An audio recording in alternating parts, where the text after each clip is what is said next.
buenas tardes tengan todos ustedes. Es un privilegio continuar con este importantísimo y agradable Congreso Internacional de Derecho Ambiental en homenaje a un gran jurista, a un gran amigo, al doctor Néstor Cafferata. Y continuando precisamente con esa línea de excelencia, hoy nos acompaña el doctor Michael Peter Hanke Domas de Chile, que pues ha sido designado miembro honorario de la Academia Mexicana de Derecho Juan Velázquez, que tengo el privilegio de presidir en sesión plenaria. Y bueno, pues Michael, muchas gracias por estar en este congreso. Vaya, la amistad, el cariño, la empatía académica que te une con Néstor es clave.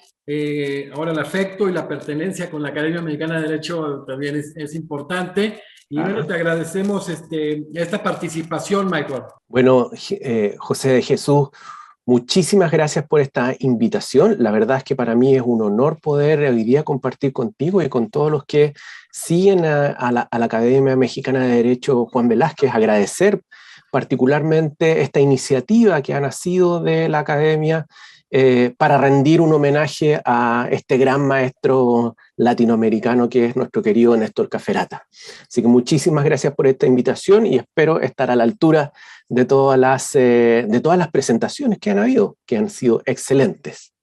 Ampliamente lo estarás, Michael, es claro. Bueno, el doctor Michael Peter Hanke Domas de Chile es un abogado reconocido internacionalmente por su experiencia profesional y académica en derecho de aguas, recursos naturales y medio ambiente, resultado de más de 25 años de ejercicio profesional como juez, académico, abogado, consultor, servidor público y funcionario internacional en diversas vertientes. Licenciado en Ciencias Jurídicas de la Universidad de Andrés Bello de Santiago de Chile.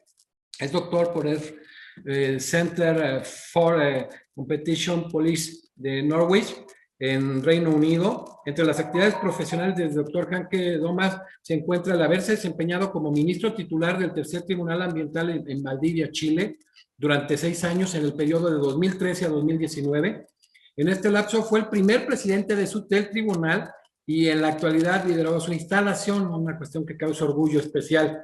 Es vicepresidente del Grupo de Especialistas en Derecho de Aguas y Humedades de la Comisión Mundial de Derecho Ambiental de la Unión Internacional para la Conservación de la Naturaleza, y de igual manera es miembro de la Asociación Internacional de Derecho de Aguas y de la Asociación Chilena de Derecho Ambiental.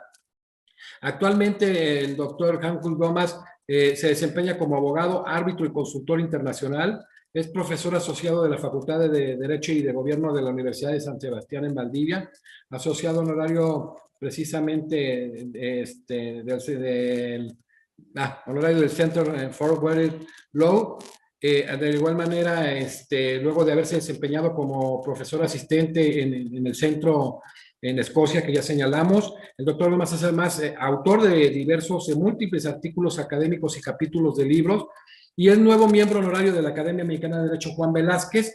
Hoy el tema que abordará el doctor Michael Peter es Derecho Humano al Agua para el riesgo, propuesta para una agricultura de subsistencia, un tema importantísimo de especial relevancia en el momento histórico que vivimos y que, bueno, iniciaremos, la verdad que otra disertación que vale mucho la pena.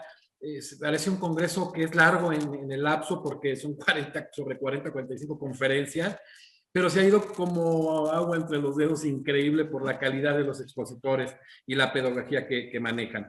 Michael, ¿cómo se conceptualiza jurídicamente el derecho humano al agua en el derecho internacional? Perfecto, muchísimas gracias por aquella pregunta.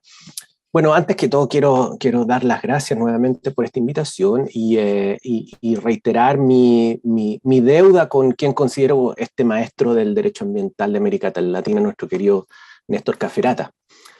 Yo he sentido que todos y todas quienes nos hemos sumado a este homenaje compartimos juicios semejantes sobre el doctor Cafferata.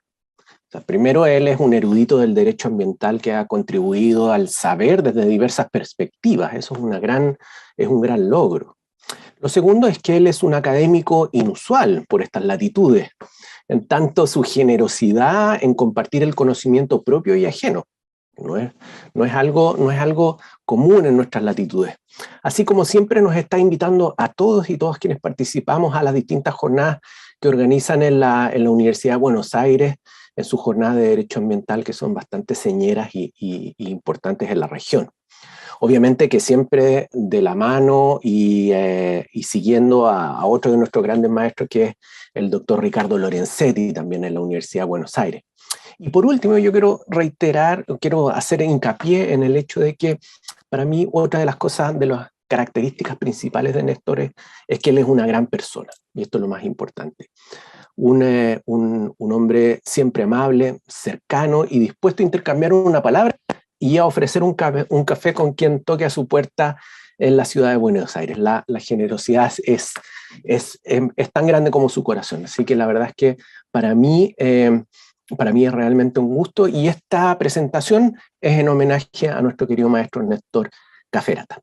Bueno, tu pregunta es central, en tanto estamos ocupados de una cuestión que en alguna medida desde el derecho, y estas son nuestra disciplina, la gente que trabaja en el derecho ambiental ha empezado a aprender de que el derecho no es solamente nuestra única herramienta para resolver estos problemas. Y cuando tú mencionas, por ejemplo, en el caso del riego para la agricultura, el caso de México es uno de los más grandes e importantes que existe en América Latina. Obviamente por la extensión del país, pero además por las complejidades que existen en México en relación con los costos del agua, la forma en que se reparte el agua, la legislación particular que tienen, y esta que está en consonancia con la legislación ambiental. Entonces yo diría, para dar una respuesta a lo que tú planteas, quiero presentar la siguiente tesis. Lo que quiero señalar es que el derecho humano al agua puede considerar a la agricultura de subsistencia como cubierta por su amparo, a pesar de que hoy eso no es aceptado. ¿Okay?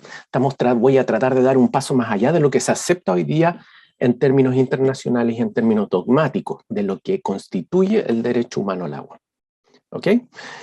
Y esto está amparado por tres ideas principales. La primera es que el agua tiene diversas funciones. El agua es multifacética. El agua nos da vida, nos da salud, constituye un elemento esencial del medio ambiente, permite la industria humana, el desarrollo, etc. Sin embargo, no debemos olvidar que todos estos conceptos son construcciones humanas y que lo único cierto que tenemos hoy día es que existe una realidad física del agua que sigue siendo el mismo elemento, independiente de cómo lo queramos llamar. Entonces, independiente de todas estas designaciones doctrinarias, dogmáticas que ocupemos, el agua sigue siendo la misma y sigue prestando los diversos servicios que presta. Entonces, a partir de eso, yo voy a sostener que el contenido normativo del derecho humano al agua es influenciado por la dogmática jurídica. Nosotros los juristas y las juristas tenemos una forma particular de entender el mundo, especialmente los y las académicas que nos dedicamos al derecho, tenemos un sesgo dogmático de cómo entender esta cuestión. Y yo creo de que eso explica por qué hoy día existe una distinción entre el derecho humano al agua y el derecho humano a la alimentación, que ahí hay una diferencia que es bastante notable y que hace que nuestro concepto del derecho humano al agua esté coartado de la posibilidad hoy día, nuestro entendimiento esté coartado de la posibilidad de que se extienda hacia la agricultura. Ahora, yo quiero que se comprenda de que nuestras distinciones dogmáticas dicen relación con una forma epistemológica que tiene el derecho, pero en la práctica la política pública y la política jurídica además puede en el extremo dejar sin contenido ya sea al consumo humano o a la alimentación, dependiendo de la forma en que lo interpretemos jurídicamente. Entonces yo quiero llamar la atención a las y los colegas que nos están escuchando hoy día, de poner atención en este efecto que sin querer nosotros lo podríamos estar produciendo. Y por último, voy a proponer que debemos abandonar la idea de que el derecho humano al agua se encuentra separado de la agricultura de subsistencia. Es un paso muy grande, pero yo voy a hacer una argumentación general respecto de cómo deberíamos afrontarlo. ¿Ok? ¿Por qué? Porque lo que creo es que los tribunales de justicia pueden amparar al riego de subsistencia, a la agricultura de subsistencia, bajo el amparo del derecho humano al agua. ¿Ok? Entonces esa es la propuesta hoy día para presentar. Ahora, tú me preguntas, ¿cómo se conceptualiza jurídicamente el derecho humano al agua en el derecho internacional o en el derecho comparado? Lo que voy a hacer es que voy a contar cuál es el estado del arte, entonces, de cuál es esta conceptualización jurídica. Y el agua, lo que tiene, la relación del ser humano con el agua es constante. Pero paradójicamente el agua nos hace sentido como un problema jurídico en la medida en que está escasa. O sea, en todas aquellas naciones donde el agua no es escasa, el problema de la conceptualización jurídica, política del agua no es un problema. Pero cuando empezamos a enfrentarnos al desarrollo, este desarrollo que hemos vivido en los últimos 2 siglos, este desarrollo amplio de las comunidades en términos sociales, culturales y económicos, lo que ha hecho es que requiere más de los recursos naturales y entre ellos se encuentra el agua. Y en ese desarrollo lo que necesitamos siempre es más recurso natural para satisfacer las necesidades que son voraces y crecientes de los seres humanos. Entonces, a pesar de esta relación íntima que tenemos con el medio ambiente y con el agua en particular, porque, bueno, el agua, todos sabemos que sin agua morimos en un par de días, ¿ok? Entonces, esta relación esencial que mantenemos con el agua, curiosamente, empieza a encontrar un espacio a partir de la década de los 70, simplemente. A pesar de la historia que tenemos con el agua, pero tiene, con excepciones, eso sí, quiero hacer la excepción de algunos casos donde la legislación relacionada con el agua es mucho más antigua y profunda, como el caso del derecho musulmán, ¿okay? Donde existen instituciones del derecho musulmán que son de la Edad Media, incluso del principio de los albores de la Edad Común. Entonces, no voy a dejar de lado ese reconocimiento, pero sí, al menos en Occidente, esta relación que tenemos, esta preocupación empieza a aparecer en la década de los 70. La Conferencia de las Naciones Unidas sobre el Agua de Mar del Plata, el año 77, ya reconoce la existencia o el requerimiento de que exista un derecho al agua. Luego tenemos la Convención del año 79, donde a propósito de esta convención sobre la eliminación de todas las formas de discriminación en contra de la mujer, año 79, también menciona al derecho humano al agua. No lo menciona directamente, menciona esta necesidad de que a las mujeres, particularmente a las mujeres que, a pesar de que estamos hablando del año 79, todavía persisten estas discriminaciones en muchas partes, incluso en nuestra región. El año 89, la Convención de Derechos del Niño. El año 92 se produce la Conferencia Internacional sobre Agua y Desarrollo Sostenible, denominada la Conferencia de Dublín. Y así, tenemos una serie de desarrollos para no aburrir a nuestra audiencia. Vamos a llegar al año 2002, donde el Consejo Económico, Social y Cultural de Naciones Unidas evacúa su observación general 15, donde derechamente, y hasta ese momento, lo reitero, no existe un reconocimiento en el derecho internacional formal y tampoco en el derecho blando, en el soft law, del reconocimiento de la existencia de un derecho humano al agua. A pesar que tenemos esta carta del año 45, donde da como supuesto el hecho de que el agua es inagotable. Y en ese contexto, esta observación general 15 es la que define lo que hoy día conocemos como la dogmática del derecho humano al agua. Me voy a referir un poco más adelante, solamente para señalar de que luego han existido una serie de otras decisiones, particularmente de convenciones de Naciones Unidas, informes, nombramientos de altos comisionados de Naciones Unidas, en el caso de derechos humanos, donde también hay una línea donde el alto comisionado se ha pronunciado respecto a este derecho. Y por último, un hito importante se produce el año 2010 a propósito de una declaración de la Asamblea General de Naciones Unidas que corresponde a la resolución 64 292, donde reconoce derechamente este derecho humano al agua. Ahora, en términos de derecho internacional, ambas fuentes son parte del soft law y no parte del hard law.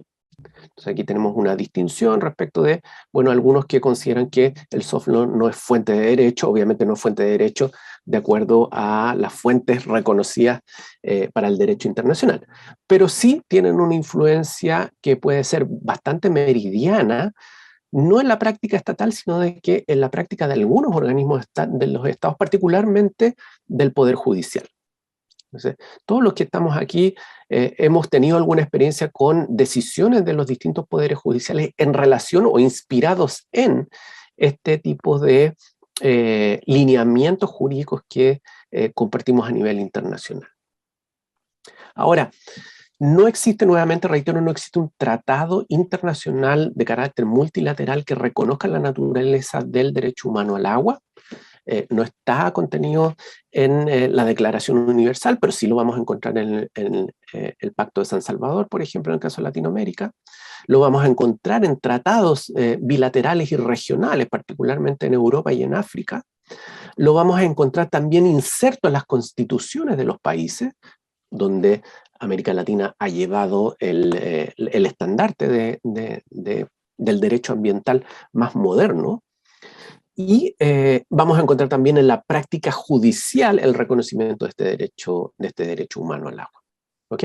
Entonces, en alguna medida, hablar de que no existe un derecho humano al agua per se, por el hecho de que no está reconocido en un tratado de carácter internacional y multilateral, eso no hace que la realidad sea mucho más amplia y avance muchísimo más. Y por tanto, voy a referirme en términos bien específicos a la observación general 15 de este año 2002, donde los países, este Comité de Derechos Económicos, Sociales y Culturales de Naciones Unidas hace este desarrollo conceptual de lo que entiende por derecho humano al agua. Este acto no es un acto legalmente vinculante para los estados y por tanto es parte del soft law, pero sí constituye una interpretación autorizada de lo que se entiende, al menos a nivel internacional, de lo que constituye este derecho humano al agua.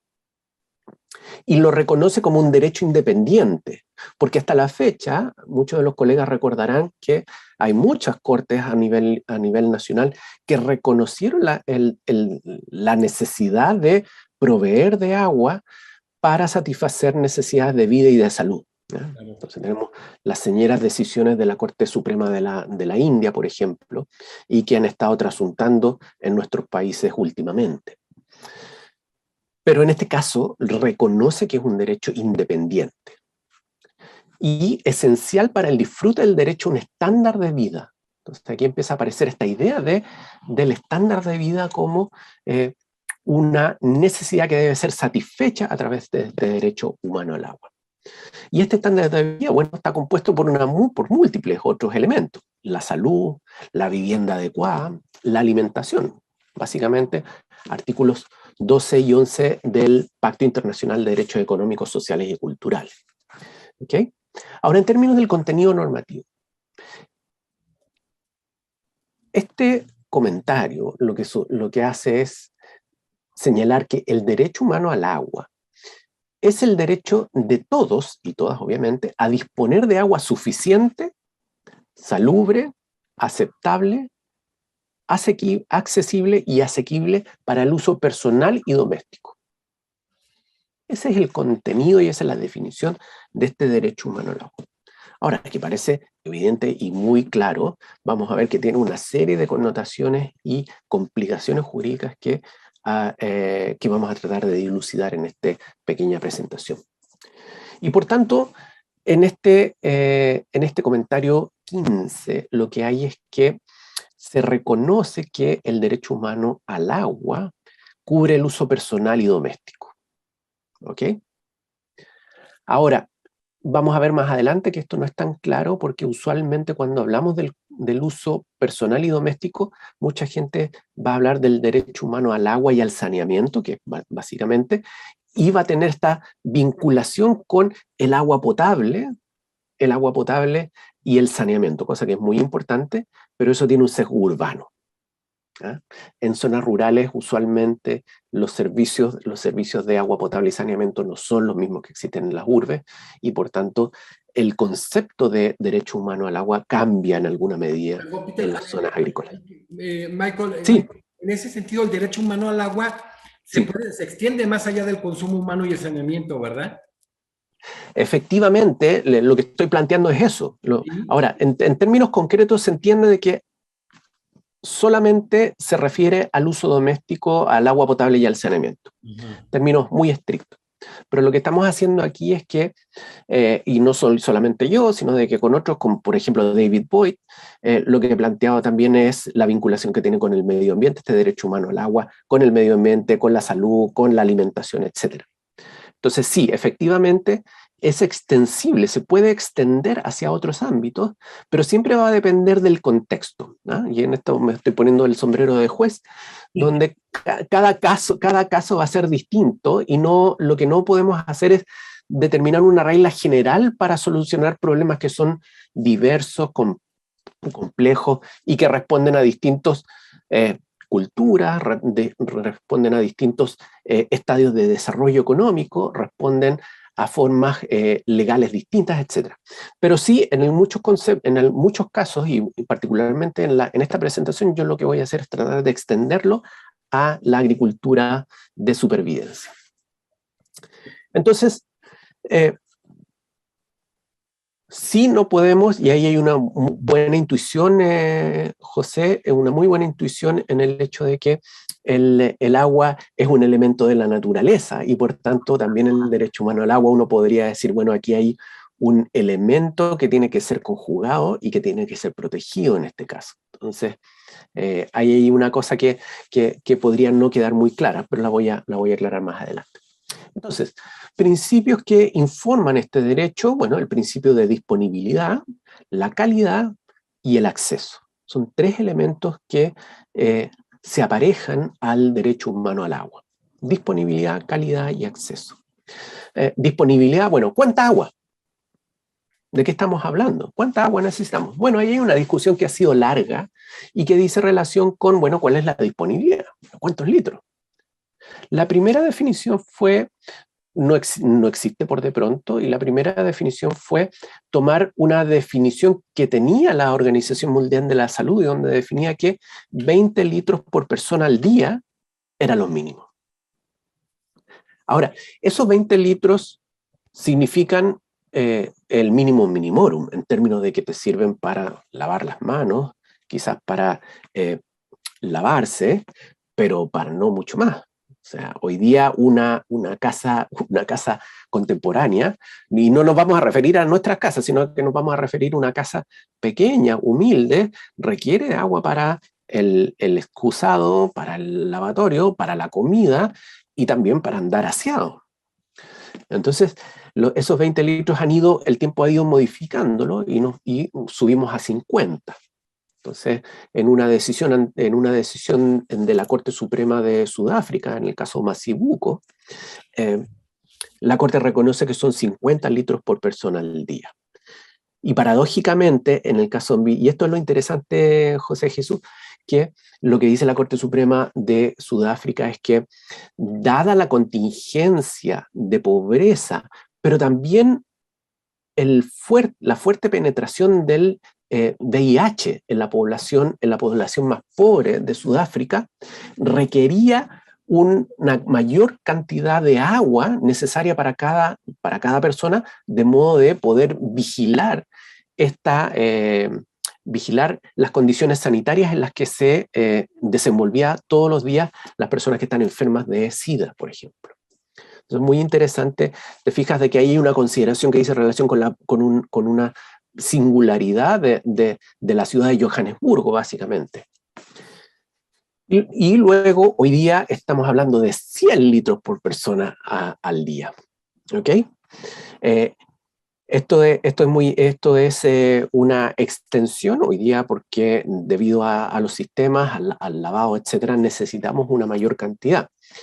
Por ejemplo, una casa en Estados Unidos requiere 200 o 300 litros de agua, de litros por persona al día, por ejemplo, o incluso más. ¿Ok? Entonces, estamos ahí esto es siempre dinámico. Hoy día estamos en 100, pero no quiere decir que sean 100, pueden ser 20, pueden ser 50, va a depender del momento concreto. Ahora, la calidad también es un segundo elemento, y esto es parte del derecho humano al agua, es que el Estado tiene la obligación de asegurar que el agua sea segura. ¿Ok?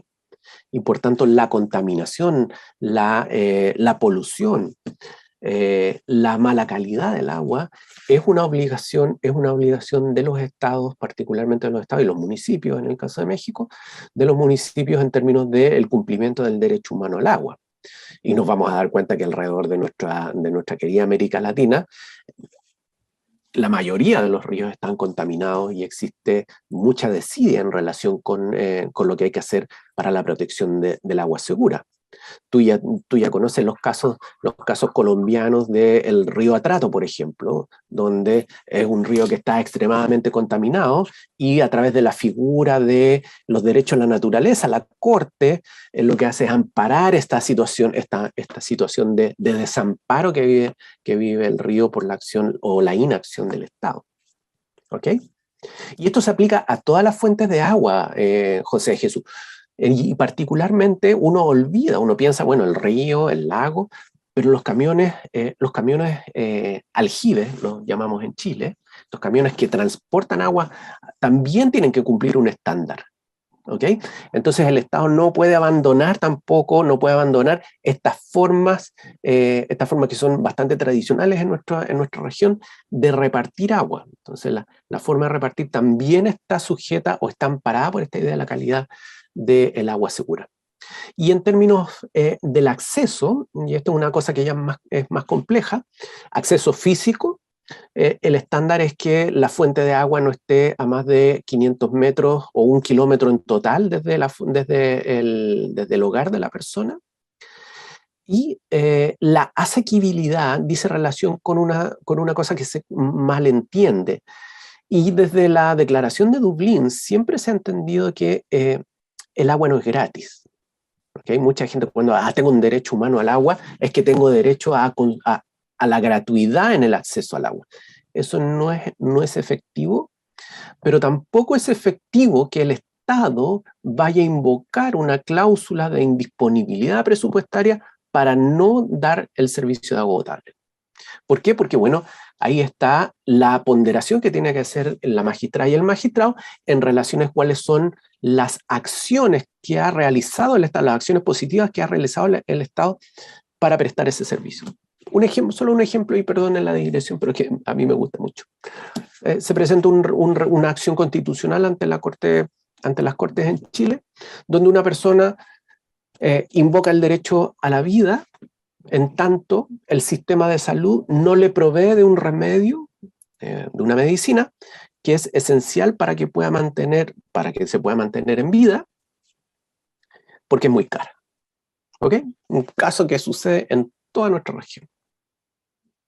Bueno, la Corte acoge esa acción constitucional y le ordena al prestador privado que otorgue, o sea, que compre el remedio y se lo entregue en forma gratuita a su asegurado. Y la Corte Suprema le dice, aquí lo que hay es que tenemos dos derechos, el derecho a la vida por un lado, ¿ok? Y luego tenemos el derecho a ejercer actividades económicas lícitas, que es lo que hacen estas compañías de seguro. Y la Corte dice, bueno, el legislador en ningún caso dijo que no iba o que iba a preferir que la gente se muriera en relación con el desarrollo de otras actividades. Y por tanto, como no lo ha dicho, entonces nosotros lo vamos a amparar. Y eso es lo que ordena la Constitución. Entonces, ¿qué es lo que quiero decir? En el fondo, que el Estado se ve obligado a realizar toda o su máximo esfuerzo en términos de prestar este servicio que constituye un derecho humano inalienable y mínimo en relación con la persona humana. ¿Ok? Entonces no hay explicación, usualmente no van a haber muchas explicaciones que el Estado se pueda amparar como para poder decir de que no tiene la capacidad de poder prestar el servicio. Ahora, una forma es que el Estado lo preste, pero hay otras formas también que el Estado también lo puede prestar de forma no directa, sino de indirecta, como es en el caso de Chile, donde las personas que tienen menores ingresos acceden a un subsidio al agua potable. ¿Ok? O sea, el Estado no presta el servicio, sino lo que hace es que decir, mira, yo voy a evaluar y usted si está en condiciones de pobreza, yo voy a subsidiar una cantidad y voy a subsidiar la cantidad mínima. Y por tanto yo voy a subsidiar, por ejemplo, no podríamos pensar en 10 litros por persona al día. Voy a subsidiar esa cantidad por un mes y todo lo que usted consuma sobre eso lo tiene que pagar de su bolsillo. Y ese dinero no va a la persona, sino que va directamente a la empresa. Entonces la empresa todos los meses le manda una factura al Estado diciendo, mira, aquí yo tengo 20.000 personas que han sido favorecidas con el subsidio y por tanto usted me tiene que pagar a mí, porque la ley lo ordena, pagar a mí el subsidio para yo a efectos de prestar este servicio. Se fijan de que ahí hay otra forma. No es necesariamente el Estado tiene que hacer todo, sino de que existen formas alternativas de poder prestar este servicio. En esta observación general, ¿cuáles son las obligaciones entonces del Estado? Y esto viene dado por la observación general 3 del año 90, donde se establece cuáles son los mínimos que se deben observar para conducir una vida adecuada y digna. Esto es muy interesante. Los estados deben garantizar estas condiciones con excepción en casos de conflicto armado o limitaciones presupuestarias donde caben todas las excepciones que yo he mencionado. ¿Okay? O sea, no es simplemente no tenemos dinero y con eso se liberan, no es así, sino de que el peso de la prueba de la liberación de la obligación sobre el Estado es mucho mayor que en otros casos. Entonces, en concordancia con esta observación general 15, el comité considera que son obligaciones de inmediato efecto del Estado asegurar el acceso a una cantidad esencial mínima de agua suficiente y segura para uso personal y doméstico de modo de prevenir enfermedades. Segundo, instalaciones y servicios de agua deben proveerse sin discriminación, especialmente cuando se proveen a grupos marginados. Hoy día tenemos alrededor del continente grandes movimientos migratorios que todos los hemos vivido y por tanto en ese caso, por ejemplo, el Estado no puede discriminar a aquellos migrantes. Tiene que monitorear el cumplimiento del derecho. El Estado no se puede quedar de brazos cruzados y decir, bueno, yo lo hice, ya no. No. Garantizar la seguridad personal de las personas que acceden al agua y controlar enfermedades. ¿Ok? Ahora, esta observación general 15 lo que hace es reconocer también que esta es una materialización progresiva, no quiere decir que sea inmediato, a no ser de las consideraciones que acabo de mencionar. ¿Ok? Y por tanto, lo que tenemos que tener claro es que la imposición o el reconocimiento de este derecho también tiene una serie de implicancias que son complejas. ¿Ok? Ahora, la pregunta es, ¿el derecho humano al agua se puede extender más allá del consumo humano y del saneamiento? Entonces yo ya les he dicho que no se acepta en términos, hoy día, en términos jurídicos, que eso sea así. Con todo, hay distintas aproximaciones. Y la primera es considerar que el acceso al agua para la agricultura de subsidio se encuentra ya amparada por el derecho humano a la alimentación. ¿Ok? Entonces, dogmáticamente hoy día el problema se resuelve a través de esa solución. Entonces, necesitamos agua para subsistir, para regar, ya no para consumir, sino que agua para subsistir. Entonces lo que vamos a hacer es no invocar el derecho humano al agua, sino que vamos a invocar el derecho humano a la alimentación. ¿Ok? Ahora, este derecho está garantizado en el artículo 11, inciso primero, número 1, del Pacto Internacional de Derechos Sociales y Culturales, como expresión de este estándar adecuado de vida. En el número 2 de ese mismo artículo, le reconoce a todas las personas el derecho a vivir sin hambre. Una cosa que hoy día está bastante fuerte en nuestra región y particularmente por el golpe que ha significado la pandemia. La Convención de Derechos de los Niños y Niñas también lo reconoce. Y yo ya le mencionaba la Convención para la Eliminación de todas las formas de discriminación de la mujer, la misma cosa. La observación general 12, que es la que se refiere al derecho a la alimentación, señala que para que este derecho se materialice, todos deben tener acceso físico y económico en todo momento a comida adecuada y a los medios para su obtención. ¿Ok? Entonces los estados lo que tienen, de acuerdo, las obligaciones de los estados es prevenir la hambruna y garantizar el acceso a la comida esencial en cantidades suficientes, nutricionalmente adecuadas y seguras. Esos son los contenidos, ese es el contenido de este derecho. ¿Ok? Ahora, lo interesante de esto es que este derecho a la alimentación se cumple si una persona se alimenta directamente de lo que produce su heredad, por ejemplo, su terreno, o los recursos naturales, o por ejemplo los frutos que existen en los árboles, o los frutos de los bosques, por ejemplo, o que el Estado provea mediante distribución, transferencia, o a través de sistemas de mercado, alimentación. ¿Okay? Se puede cumplir de esas dos formas. Entonces ya podemos observar de que la primera categoría es de que si una persona se alimenta directamente de lo que produce, su heredad u otros recursos naturales, está vinculado con la capacidad que tenga, además de poder acceder al agua para el riego.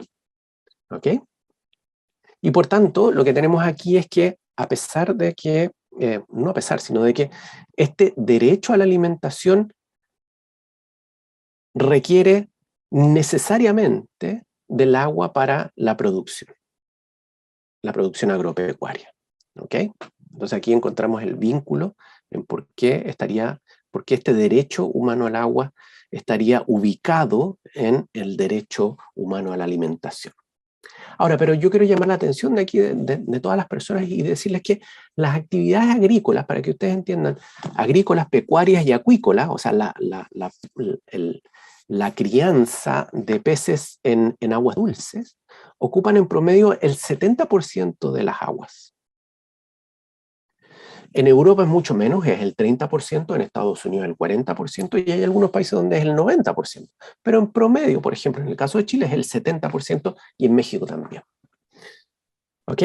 Ahora, pero no toda esa agua, y esto es interesante, no toda esa agua es necesaria para satisfacer el derecho humano al agua, el derecho humano a la alimentación. La agricultura, porque la agricultura ocupa el agua para otras cosas también, para producir flores, por ejemplo, para biocombustibles.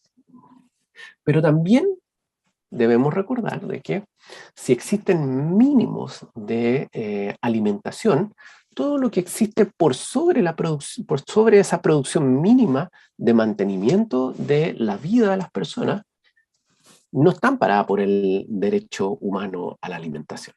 ¿Ok? Una cosa que es bien interesante. Es decir, por ejemplo, la producción de chocolate. ¿Cuánto chocolate requiere una persona para subsistir?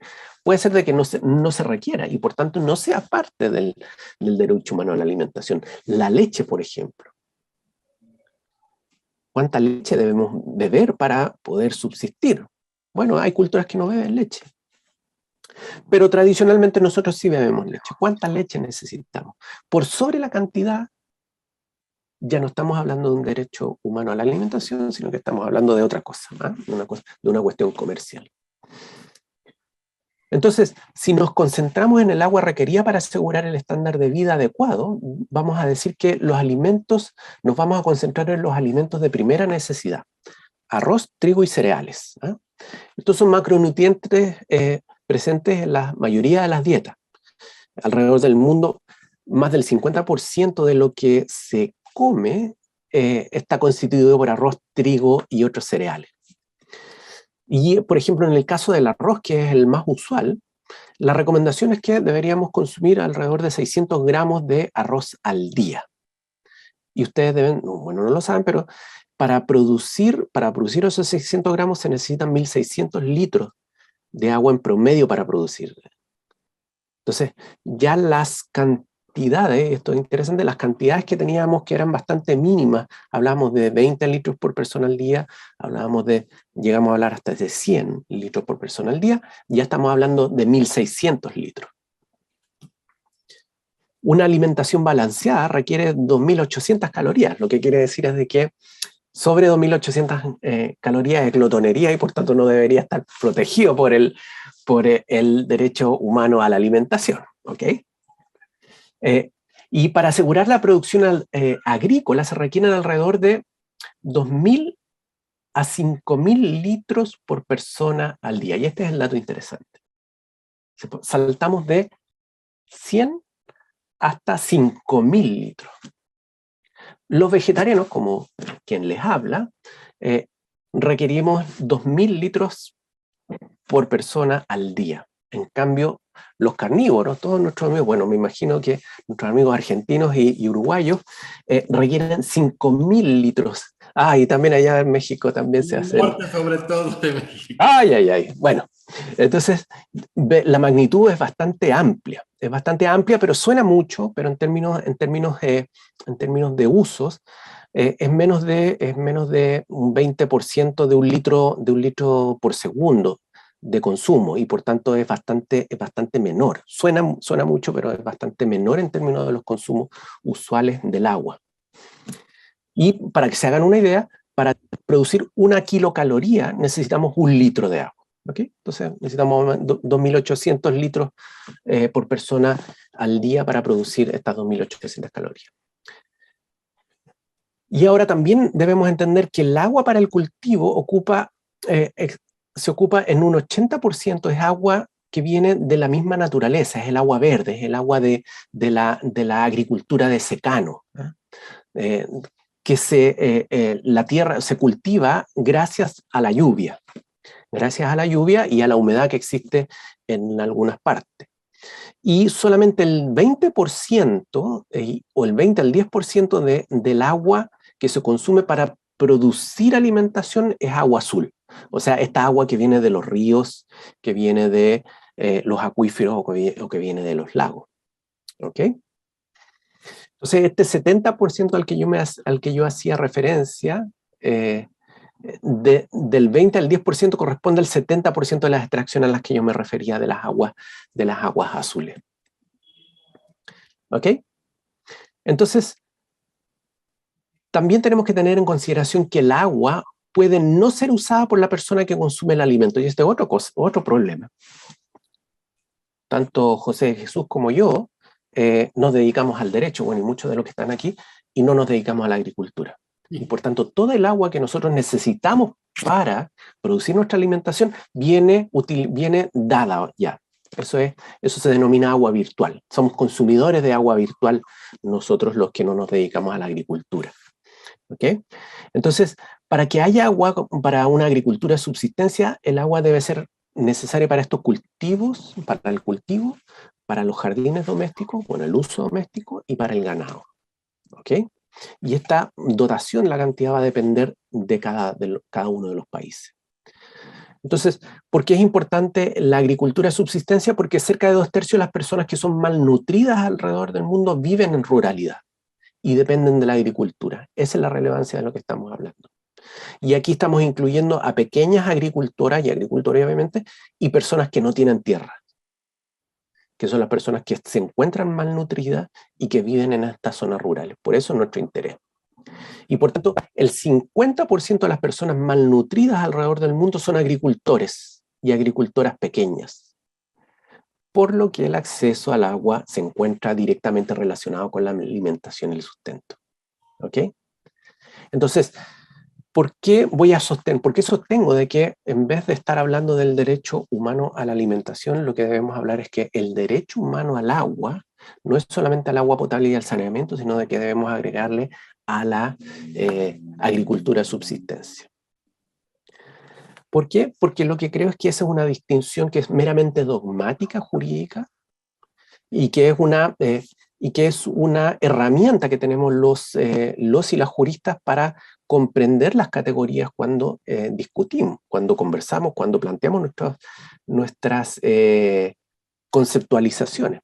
Pero en este caso, esta distinción es meramente dogmática, porque lo que nos podemos dar cuenta es que el agua cumple todas esas funciones, y por tanto el derecho humano al agua tiene estas implicancias, o el agua, sin hablar de derecho humano, tiene implicancias que son para la salud, para la vida, para el medio ambiente, etc.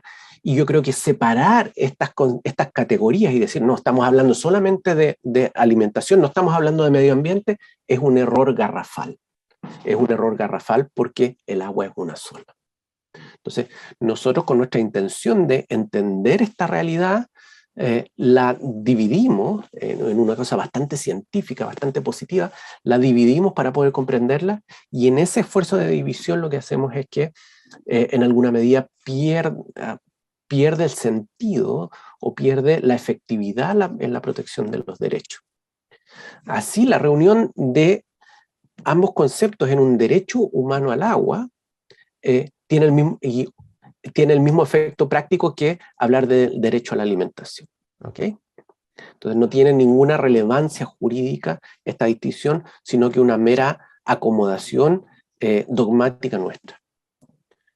Luego, categorizar el derecho en dos derechos diversos, el agua en dos derechos diversos, puede crear la falsa apreciación de que uno es más importante que el otro.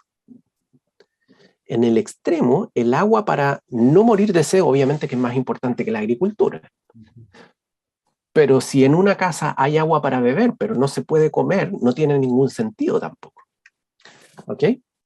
Entonces, en el corto plazo puede tener sentido hacer esta distinción, pero en el largo plazo no tiene sentido. Y para efectos de las políticas públicas, separarlo, lo que hace es generar una serie de mecanismos, y por tanto vamos a tener un Ministerio de Agricultura o de la Alimentación o de la Seguridad Alimentaria, y por el otro lado vamos a tener olvidado este derecho humano al agua o ubicado en otra repartición que no va a ser necesariamente en el Departamento de Agricultura. En las áreas rurales también la idea de derecho humano al agua para el consumo personal y doméstico no tiene mucho sentido en aquellas comunidades que viven de la agricultura de subsistencia.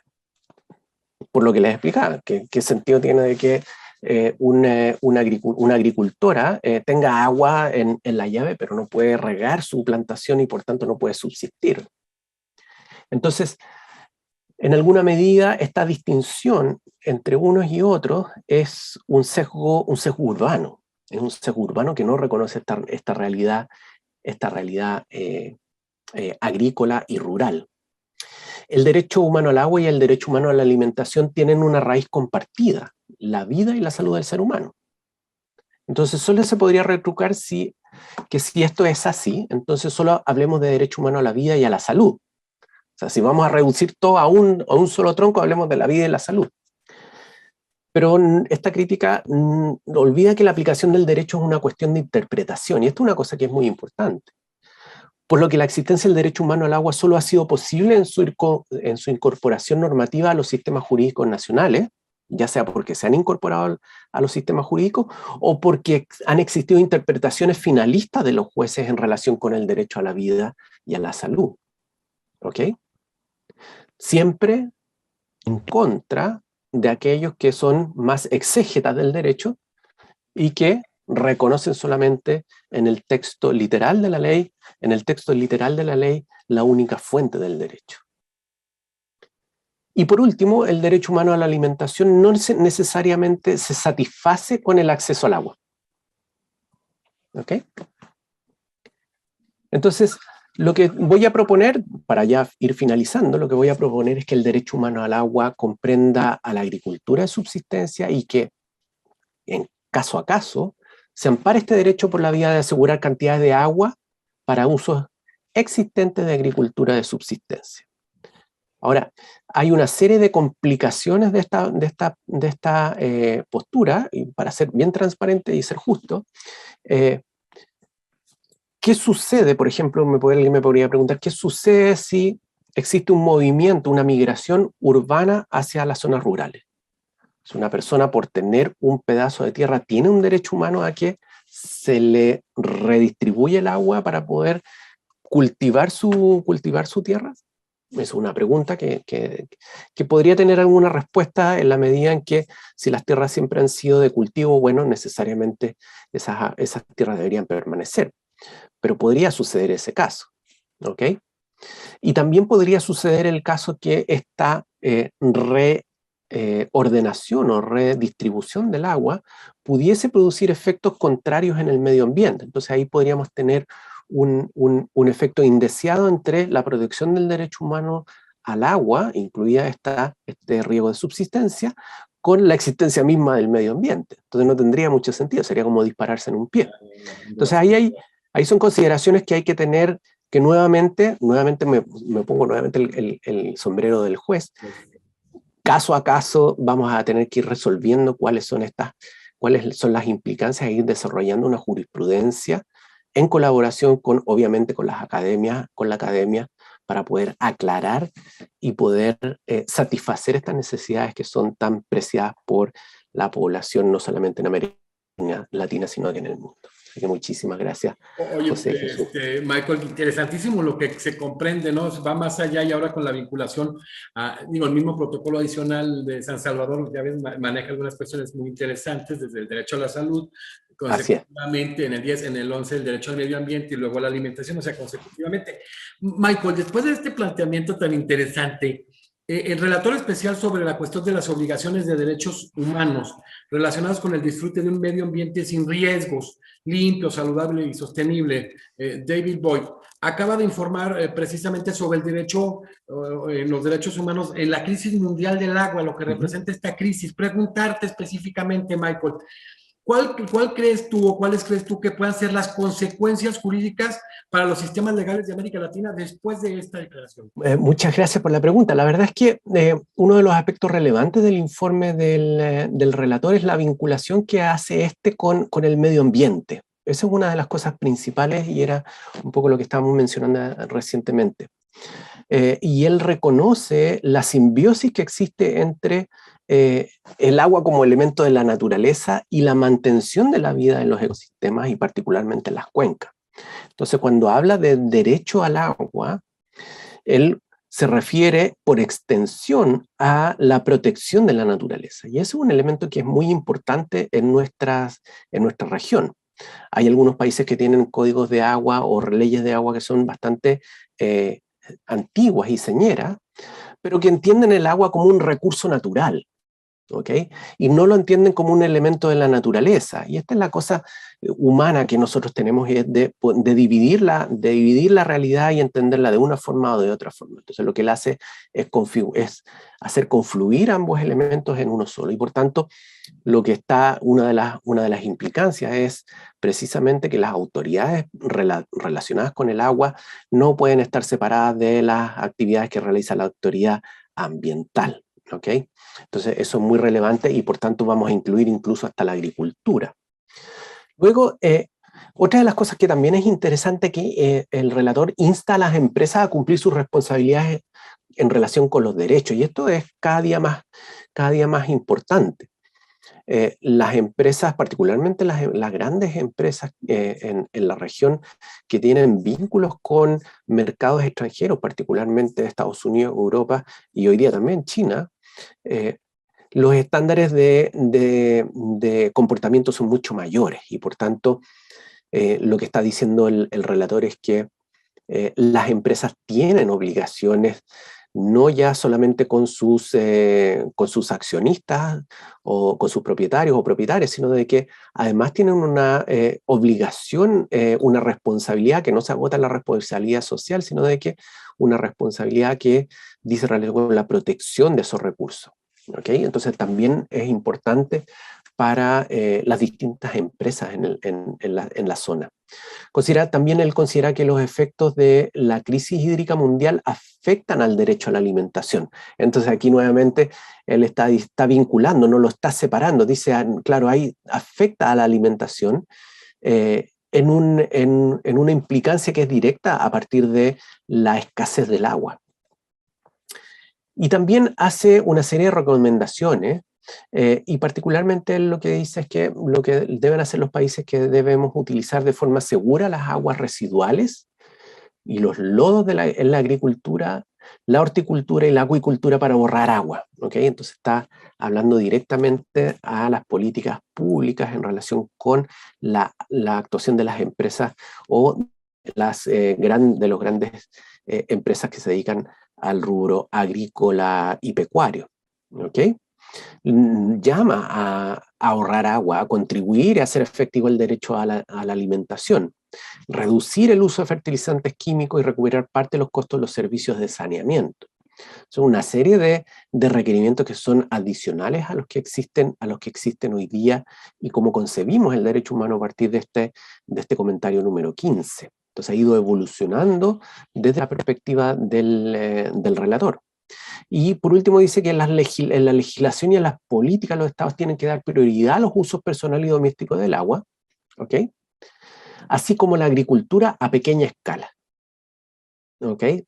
Entonces está mencionando de que a partir de su conceptualización del derecho humano al agua, se deriva esta obligación de hacer efectivo el derecho al agua y al saneamiento, pero también el ejercicio del derecho a la alimentación por la vía de procurar agua a la agricultura a pequeña escala o a la agricultura de subsistencia. Básicamente eso es más largo el informe, pero va generando mayores comprensiones y una mayor evolución de lo que estamos entendiendo del derecho humano al agua. Gracias, Michael. Después de ver todo este tema de cómo se conceptualiza jurídicamente de manera internacional el derecho al agua, su contenido, este informe, todo lo que está sucediendo alrededor, ¿qué sucede en América Latina en relación con el derecho humano al agua? ¿Qué pasa después de este informe, después de todo lo que se ha conceptualizado internacionalmente? Mira, ha sido bastante interesante, A ver, a nivel internacional, la Corte Interamericana de Derechos Humanos lo que ha hecho es amparar la protección del agua. Sin embargo, no ha reconocido la existencia de un derecho humano al agua, sino que lo ha derivado del derecho a la vida y la salud. ¿Okay? Entonces, a nivel regional, la Corte Interamericana de Derechos Humanos no ha reconocido como derecho, pero sí ha amparado, en el fondo, lo que ha hecho es amparar el derecho sin reconocer una existencia propia. Pero uno observa, por ejemplo, que a nivel nacional las cosas van cambiando. Hay varias constituciones, y no solamente la constitución boliviana y ecuatoriana, que reconocen el derecho humano al agua, sino que hay una serie de otras constituciones en la región que también lo han empezado a reconocer. Legislación importante, por ejemplo, en México, donde también hay un reconocimiento del derecho humano al agua. Pero también uno observa de que a pesar de ese reconocimiento, el avance particularmente en la descontaminación de los ríos ha sido muy, muy lenta.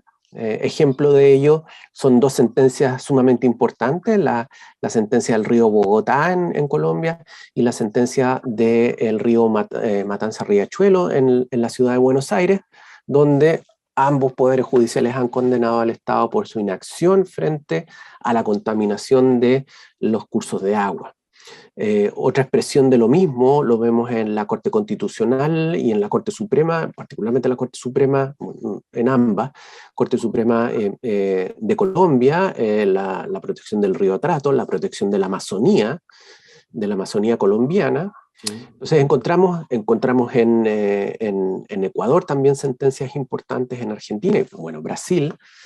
Encontramos que los poderes judiciales han ido cada día más amparando estos derechos en términos de hacerlos extensivos en interpretaciones que son mucho más protectoras de los derechos de las personas frente al Estado, particularmente por una cuestión que no es propia de la región, sino que es propia alrededor del mundo. Es la ineficacia de los estados en la protección de este tipo de derechos. Entonces encontramos que esa es la clave que ha ido sucediendo alrededor de la región. Nuevamente, quienes han llevado el liderazgo, obviamente en este caso ha sido del aparato público, ha sido el Poder Judicial. Y la academia también ha sido muy, muy importante en términos de contribuir al entendimiento de cómo deben aplicarse en cada uno de los estados estas consideraciones o estos derechos humanos. Oye, Michael, bien interesante este manejo pretoriano y vaya el análisis a nivel internacional en el caso de nuestra Corte Interamericana de Derechos Humanos que ha avanzado mucho con base a ese Ujú. artículo 26 de la Convención del Desarrollo Progresivo, pero es importante el amparar este derecho humano al agua, pero como tú dices, se vincula al artículo 4 de la Convención Americana sobre Derechos Humanos en relación al derecho a la vida y el del artículo 10 del Protocolo Adicional de San Salvador que Ujú. habla de derecho a la salud. ¿Qué tan importante sería que se manejara de manera autónoma, que no estuviera vinculado a estos derechos específicamente, sino un análisis autónomo, que obviamente se va a vincular, ya lo dijiste tú en este caso, con el derecho a la alimentación y demás, el derecho al agua dentro del manejo pretoriano de la Corte Interamericana de Derechos Humanos y de las Cortes Regionales de nuestra América Latina, como tú lo has dicho, Ujú. este manejo de la autonomía procesal constitucional delegada, este activismo que podemos llamar tan importante de las Cortes, que muchas veces tienden a ver ese tema de la omisión por inconstitucionalidad, por inconvencionalidad, Ujú. esas tensiones que se dan entre las democracias y el constitucionalismo. ¿Qué tan importante sería desde tu visión y como un experto internacional que se manejara de esta forma? Mira, yo creo que es relativo, es relativo. Yo no creo en las fórmulas únicas. Por de pronto me parece de que si la Corte Interamericana ha reconocido sustancialmente el amparo de este derecho que tienen todas las personas a tener agua segura, constante, y al saneamiento, me parece de que no es necesario de que haya un reconocimiento de un derecho independiente.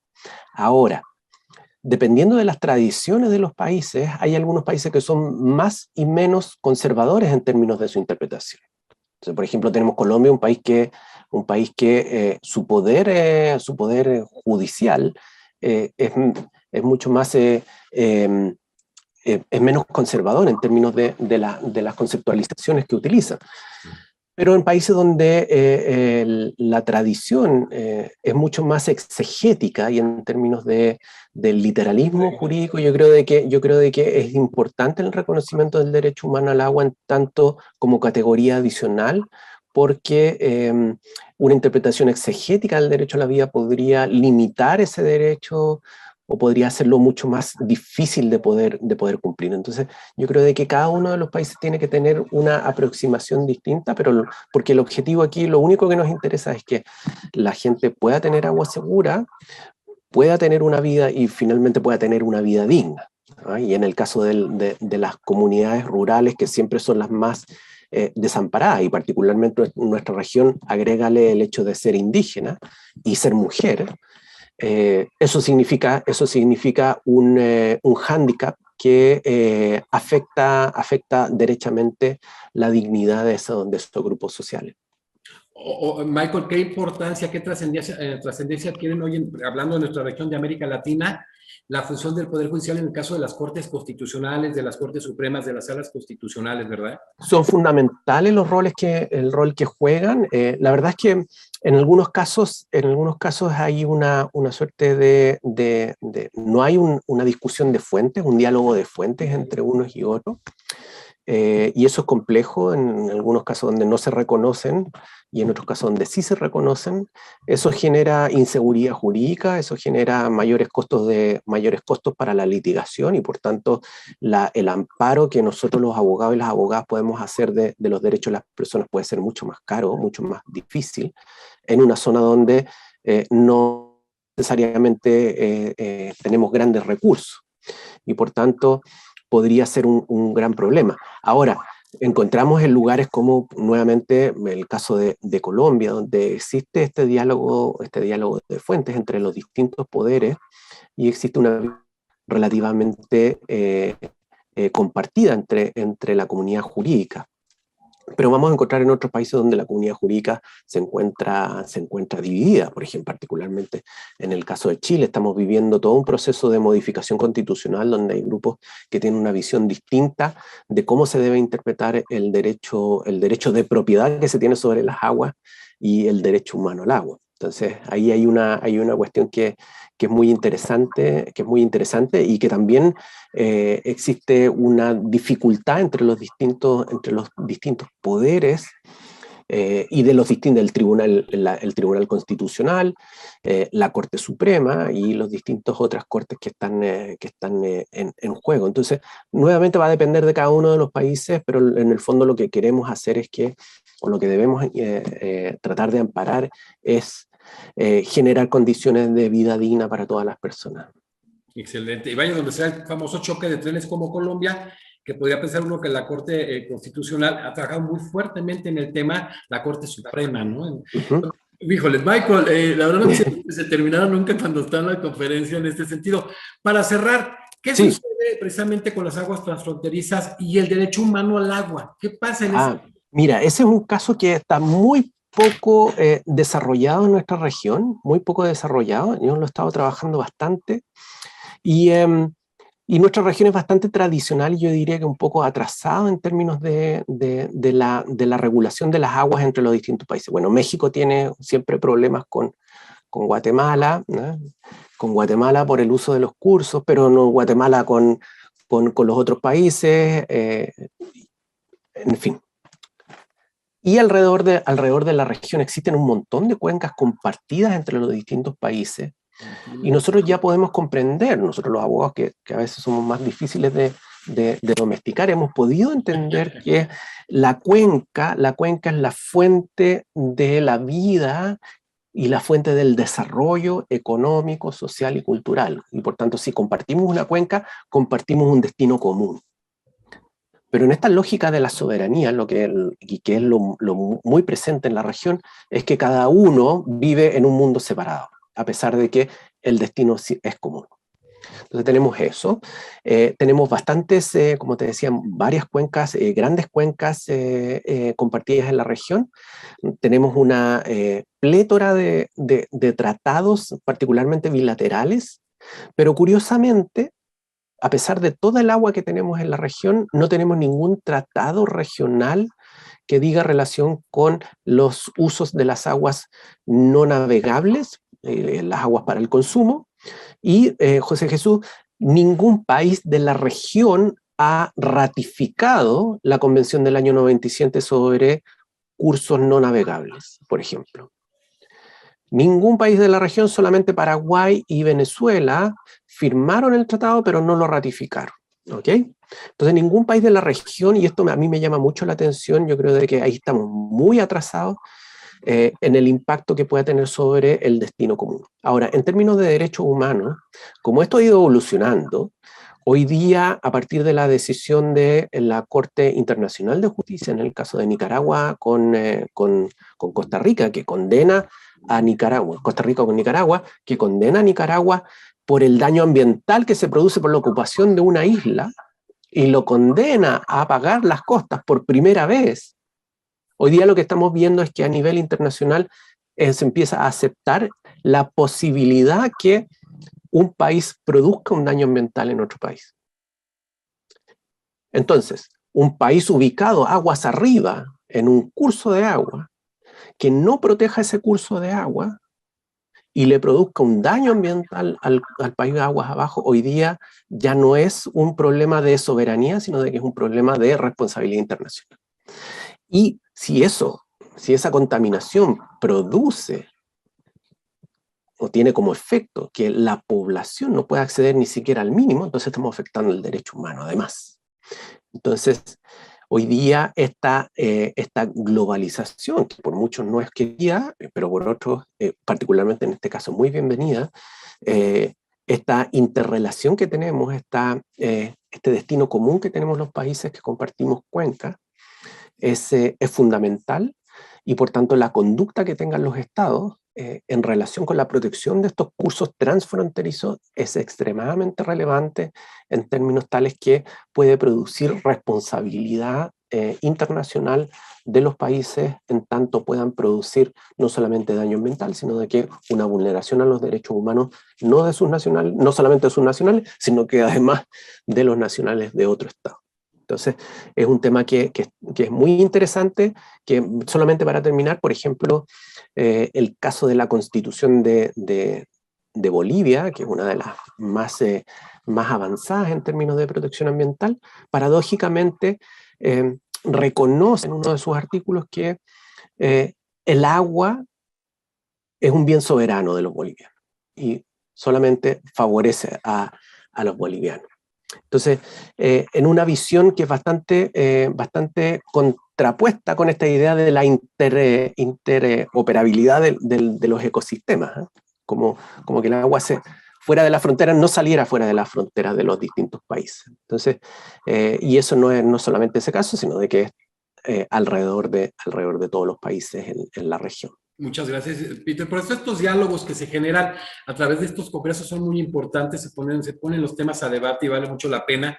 Michael, ha sido un gusto tenerte hoy en la academia, en este congreso internacional, en homenaje a nuestro común amigo, el doctor Néstor Cafferata. Y solamente cerrar, ya diste muchas pinceladas.